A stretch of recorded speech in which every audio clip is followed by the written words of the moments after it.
So when you go to sell your company, your goal should be to get as many buyers to the table as possible with serious offers. There's a saying that if you have one buyer, you have no buyers. So I'm going to be going over some ways to attract as many offers as possible for your startup. And understanding each of them, you can use mix and both. So I have 10 of them. So going over to the first one, this is really just a question that's my first question. Why do you want to sell? Are you really, do you want to sell now? Do you want to sell in the future? Being really upfront about this can be pretty important to most buyers. So, because buyers are typically looking at a lot of startups, unless you're just, a very, very, very high quality startup in terms of growth, profitability, revenue, technology, like the best startups. So if that's, like my company wasn't like that. So, um, we had to, really be pretty vocal. Like we went and sold the business. We didn't have Google or Apple or Tesla walk up and say, hey, you're getting acquired. So I was ready to sell. I was in the business for 8 years.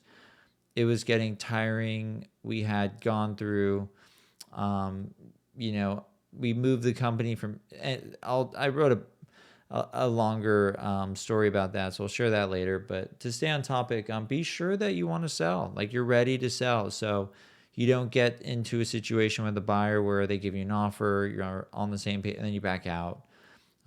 So before you go to market to sell your business, be really sure that you want to sell the business and that you know it's a great outcome for you and something that should be celebrated. So just be mentally prepared because it's also not easy. You got to find a buyer, go through due diligence, and I'll go through that more. But moving on to the next one, ensure you have a sellable business. So I run into a lot of startups that have no revenue, they're bleeding cash, the cap table is extremely messy, the founder is just super unresponsive.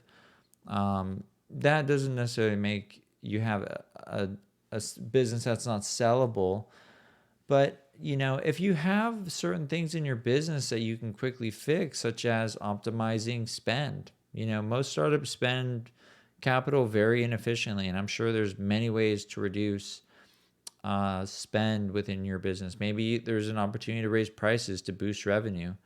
There's a number of different things, but just ensuring you have a sellable business is critical.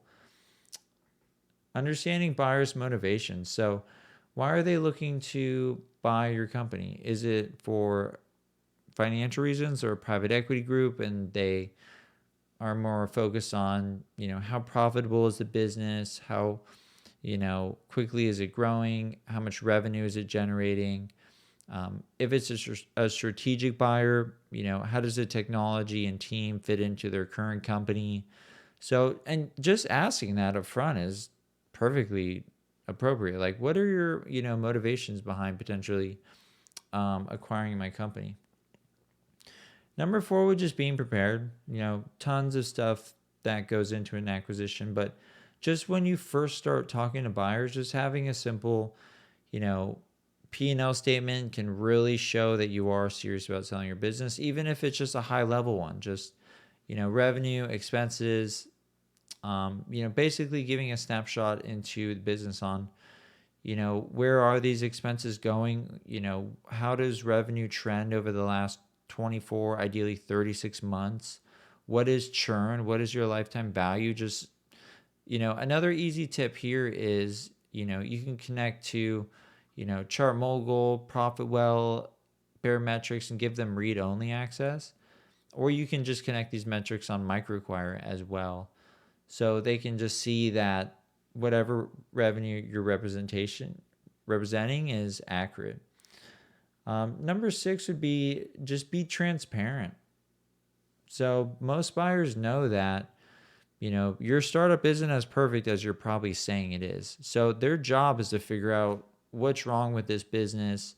And sometimes just being upfront and honest about that can really be the difference between a deal closing and not closing. Because again, you can't do a good deal with a bad person. So if you're just upfront about, ways to de-risk the acquisition for the buyer, like, hey, we have a huge customer and they've been with us forever, but I just want to point that out because if we lose them, that reduces revenue by 20%. Or we had a bad month in July for like these reasons. You don't have to say that from the onset, but just be transparent. Like if they ask, be honest about your answers with the questions. Set a fair valuation. So this goes to understanding what your startup is worth, having a valuation that you can justify, and really just understanding how buyers are also going to value your startup, because that's a huge gap that you're trying to bridge, which is a buyer's valuation and really your valuation as a founder, and really aligning those is key. So, and that starts with really understanding how do you value your startup. And so there's some resources on Microquire that you can definitely check out to help with that. Be flexible on terms. So if you are upfront to seller financing, that can be huge. That de-risks the acquisition for the buyer immensely, even if it's just 25% or 10%. Like ideally, buyers are typically looking for 25 to 50% seller financing, depending on the size of the deal.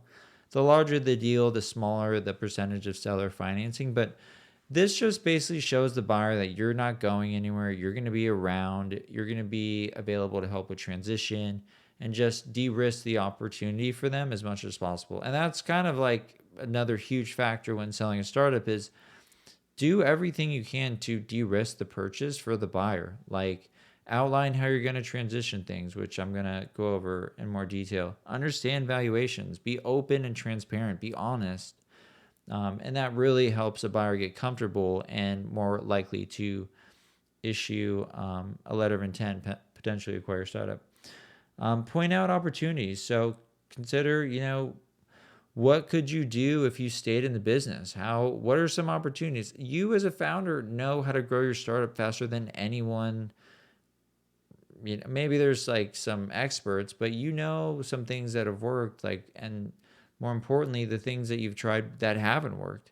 So those could be opportunities that maybe someone who has a deep domain knowledge of marketing, they can understand, what didn't work and maybe find ways to optimize it. And that would be, maybe it's a price increase, maybe it's, whatever it may be, just pointing those out, how you can help post acquisition is huge.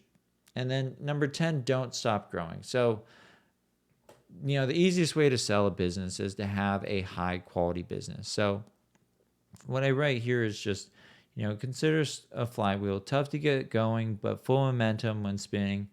While selling can be a time-sucking distraction, don't let it slow your momentum. Keep acquiring customers, stacking profits, and improving products until it's time to sign the purchase agreement. Otherwise, it'll be harder for the buyer to build upon your success and they won't make you an offer. So the number one way to attract more offers for your startup is to just have a high quality business, have your focus in the same place, continue to operate your company as well as you possibly can, and that would absolutely lead to the most offers. So I hope you enjoyed this video, and hope you learned a few things about how to get more offers for your startup.